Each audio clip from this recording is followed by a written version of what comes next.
ஒரு ஆய்வறிக்கை சமர்ப்பிக்கும்போது, அதுல வந்து உண்மை தகவல்கள் எவ்வளவு இருக்குன்னு பார்க்கணும். இப்போ அந்த ஒரு நபர பத்தி நம்ம எடுக்கிறோம் அப்படின்னா, அவர்கிட்ட பழக வாய்ப்பு கிடைக்காமயே, அவர் பத்தின ஒரு ரிசர்ச் நம்மளால பண்ண முடியுமா? அது எந்த அளவுக்கு உண்மையானதா இருக்கும்? நீங்க சிவாஜி கணேசன் அவர்கள் பத்தின ஒரு ஆய்வறிக்கை சப்மிட் பண்ணும்போது, அதுல வந்து ஏதாவது தவறான தகவல் இருந்தது கண்டுபிடிக்கப்பட்டதா? அது திருத்தினீங்களா? இல்ல. அந்த மாரி எதுவும் இல்ல. ஆனா அவர்ட்ட அதுக்கு முன்னாடி நான் பழகுனேன்ல. இந்த பிஹெச்டி படிக்க போனது 2010 தான். அவர் 2001ல இறந்துட்டார். நான் அதுக்கு முன்னாடி இருந்தே சிவாஜி வீட்டுக்கு போவேன். அவர் கூட உட்காந்து பேசிட்டு இருப்பேன். சாப்பிடுவோம், எல்லாம் சொல்லுவோம். அப்ப அப்ப அப்ப அவருடைய கேரக்டர் பத்திலாம் நான் அனலைஸ் பண்ணி வச்சிருந்ததெல்லாம் தான் என்னோட ஆய்வுல நான் யூஸ் பண்ணேன். ம். அப்புறம் இத கிராஸ் செக் பண்றதுக்கு அவங்க ஃபேமிலி மெம்பர்ஸ்ட்ட ஒவ்வொருத்தரையும் உட்காந்து கேட்டேன். ஓ! பிரபுட்ட கேட்டிருக்கேன். மிஸ்டர் ராம்குமார்ட்ட கேட்டிருக்கேன். சிவாஜியோட தம்பி சண்முகம்னு ஒருத்தர் இருந்தார். அவருடைய பையங்கள்ட்ட கேட்டிருக்கேன். ம்.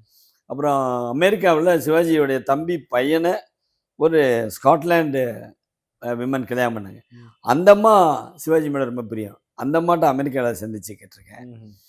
உங்களுக்கு இந்த ஆய்வு செய்யும்போது கள ஆய்வுன்னு ஒன்று இருக்கு. நீங்க அந்த ஏரியாவுக்கு போணும். அவர் வாழ்ந்த இடமோ, அவர் இருந்த இடமோ அப்படி.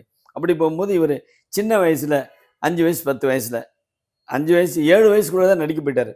அந்த இதுக்குள்ள அவர் அந்த விளையாண்ட தெருவுலாம் சங்கிலியாண்டபுரம்னு திருச்சியில இருக்கு. அங்க போய் அப்ப சிவாஜி கூட யாரு பழகுனா? அவங்கலாம் யார் யார் இருக்காங்க? அப்படி என்னென்ன கதைகள்? அதெல்லாம் நான் குறிச்சுக்கிட்டேன்.